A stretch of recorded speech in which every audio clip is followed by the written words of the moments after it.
जिसकी बेटी का नाम है फातिमा। उधर मत जाना, उम्मती तक रहना। एक नौकर है जिसका नाम है मुबारक, घर में और कोई नहीं।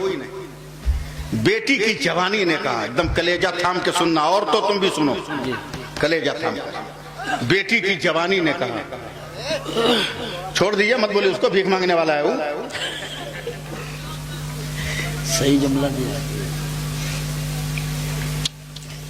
क्या बोल रहे थे, भुला गए। सुभान अल्लाह को सुभान अल्लाह। नौकर का नाम मुबारक। बेटी की जवानी देखकर बाप ने कहा कब बेटी का रिश्ता करना चाहिए। एकदम कलेजे को पकड़ के सुनोगे। बड़ी मुश्किल से दिन भर चक्कर काटा, उदास होके शाम को आया।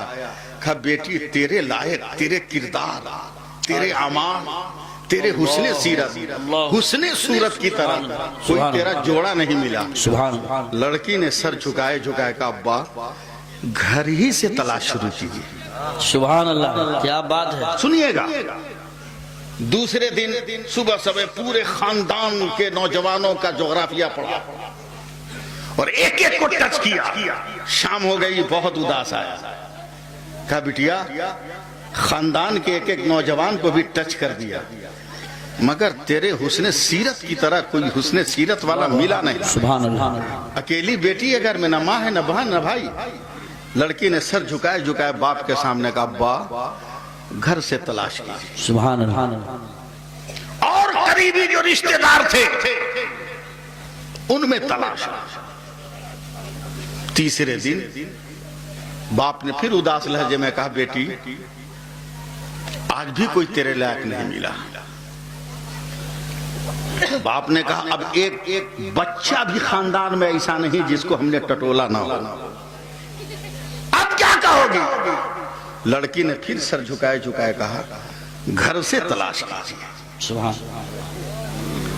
अब बाप ने नजर डाला कि घर में खानदान में तो कोई नहीं, बस एक ही नौकर है जिसका नाम मुबारक है।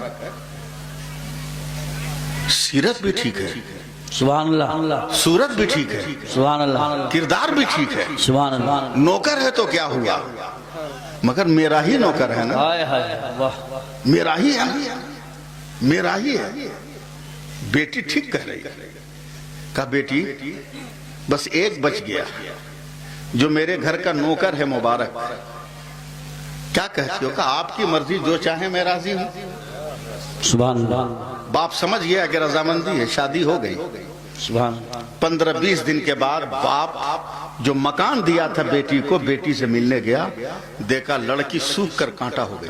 हाय हाय। चेहरे का हुस्न गायब, पेशानी की जलवा सामानिया गायब, होठों की रानाइया लापता, रुखसार का तबस्सुम और उसके लाले कहाँ गायब हो गए पता नहीं चला।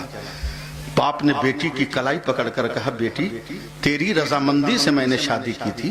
कौन ऐसा गम है जो तुमको भीतर भीतर दीमक की तरह चाट रहा है? सिसक कर बिलक कर रो पड़ी। कहा अब्बा कोई कमी नहीं है, लेकिन न जाने मुझ में क्या कमी है कि 20-22 दिन शादी को हो गए मगर आज तक शौहर मेरे घर में नहीं आया। अल्लाह अकबर। अल्लाह। गौर से सुनिएगा, शौहर मेरे घर में नहीं आए, इशारे में हर बात समझिए। बाप ने गुस्से में बेटी की कलाई छोड़ी, दामाद को पकड़ा। क्या कमी है मेरी नूरे नजर में? तेरी मर्जी से मैंने निकाह किया था, जब मेरी बेटी कबूल नहीं की तो क्यों तूने रजामंदी दी? काका किसने कहा कि मुझे कबूल नहीं? मैंने दिलो जान से कबूल किया है। मैं तो अब उसको चाहने लगा हूं। मेरे दिल में उसके ख्यालात की शोला समानियां आने लगी है। का इतने दिन हो गए लेकिन तू अपनी बीवी के कमरे में आज तक नहीं गया रात में? का अभी भी नहीं जाऊंगा। बोला क्यों? बोला इसलिए कि मैं मुसलमान हूं, मुझको अपने नबी पर यकीन है। सुभान अल्लाह। इस पे सुभान अल्लाह बोलो। बहुत दर्द में डूब गए, जरा सा निकलो। मुझको अपने नबी पर यकीन है। का क्या मतलब? का मेरे नबी ने फरमाया कि जब हराम खुराक से कोई खून बनता है तो उसको जिस्म से निकलने में 40 दिन लगते हैं।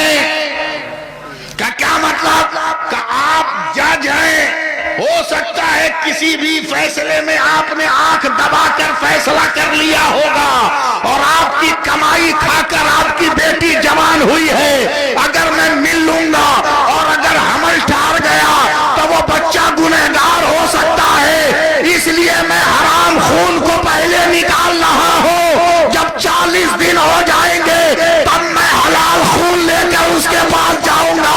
जो बच्चा पैदा होगा वो इबादत गुजार पैदा होगा, वो अल्लाह का वली पैदा होगा, वो अल्लाह का मुकर्रब पैदा बंदा होगा। मुरादाबाद वालों, बायजीदपुर वालों, उठाओ तारीख, जानते हो बच्चा कौन है? दुनिया तरीकत में जो बच्चा अब्दुल्ला बिन मुबारक के नाम से मशहूर है वही अब्दुल्ला बिन मुबारक है जो हलाल खून से पैदा हुआ। नारे तकबीर, नारे रिसालत, नारे गौसियत, मसलके आला हजरत, फैजाने आला हजरत, फैजाने औलियाए किराम अल्लामा सैफुल्लाह साहिब क़िबला अलीमी। सुभान अल्लाह, सुभान अल्लाह। अगर हलाल खुराक हो तो क्या होगा? बस बहुत खरी खरी मैंने सुना दी, आप लोग डर गए कि मौलाना बहुत जहर बोल रहा है, लेकिन क्या करोगे?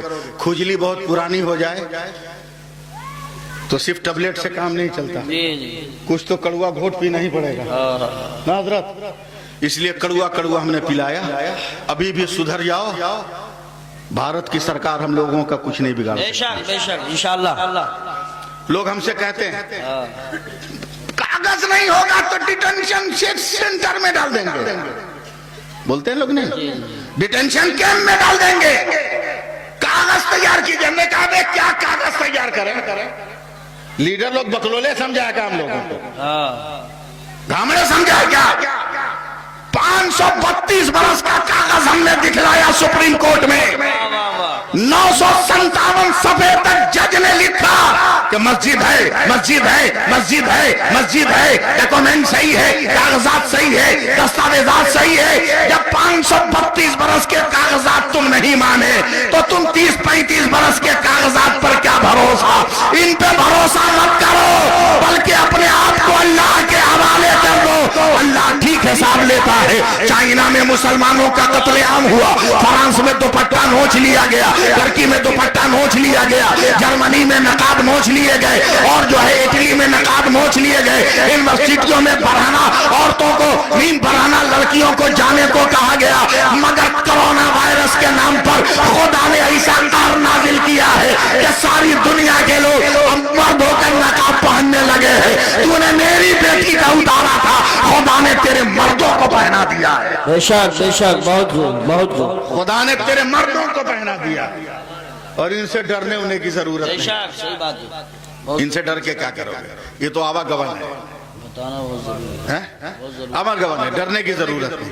तुम फिट फाट रहो, फिट फाट रहो, भागो मत, भागो मत, भागो मत, नहीं खत्म कर दूंगा मैं। अभी तो हजरत आएंगे। अभी तो हजरत आएंगे।